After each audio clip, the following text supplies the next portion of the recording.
المسلمون تأهبوا فالكافرون تألبوا في كل صدق من بلاد المسلمين تسربوا يا مسلمون تأهبوا فالكافرون تألبوا في كل صدق من بلاد المسلمين تسربوا. Another issue is we don't really care about what anyone thinks about our tawheed.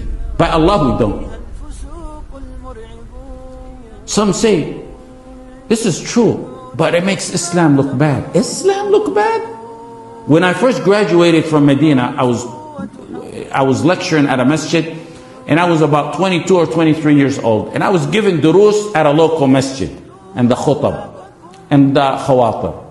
And a board member eagerly wanted me to be the official imam, and he was pushing for it in full force. And due to his influence, he had convinced the entire board. Unanimously, they approved it. And what was left is a meeting, an official meeting, so they can announce that this is the imam. In that time, among the durus that I gave was a dars on wala and bara, summarizing the main concepts of the book of al-Qahtani and wala and bara. It was a khatira between Maghrib and Isha. That individual left from that talk my worst enemy. He told people, I can't disagree, but what will the kuffar think of us? It's not a personal incident. This is an epidemic. Not in the matter of wala and bara alone, but in other matters as well. When on earth, before these deranged, ignorant munafiqeen of this era, did Muslims ever care about what kafara thought about their tawheed? Did the Messenger sallallahu alaihi wasallam care about it when he was weak in Mecca or when he was strong in Medina? Sallallahu alaihi wasallam. Muslims led the globe and never gave the slightest consideration into what kafara thought about the aspects of their tawheed. You think the men of Tustur cared about what anyone thought about them? You think Khalid ibn al-Walid and his men in that Salasil cared about what anyone thought about them? Do you think Tariq ibn Ziyad and al-Qa'qa' ibn Amr al-Tamimi cared about what anyone thought about them? We're all for loving and wanting the whole world to take their shahada.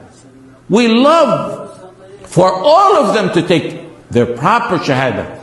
But we're not for diluting the principles of the deen of Allah just so two people can stand up after Jum'ah and mesmerize people by taking a shahada. They don't know the reality of what they took. So when you dilute the aqidah in wala and bara, does that stop them from massacring our brothers and sisters and harming us? When you see wala and bara in practice, like how Abdullah ibn Rawaha put it in practice, and how it can never be unjust to anyone, to a kafir or anyone, and then you see the attack on wala and bara, you know their war on wala and bara is because they want a generation hollow of Islam. They want the grandfathers and grandmothers giving birth to non-Muslim offspring, and we've seen it in practice. Religious ecstasy at seeing someone who doesn't know the meaning of wala and bara take their shahada.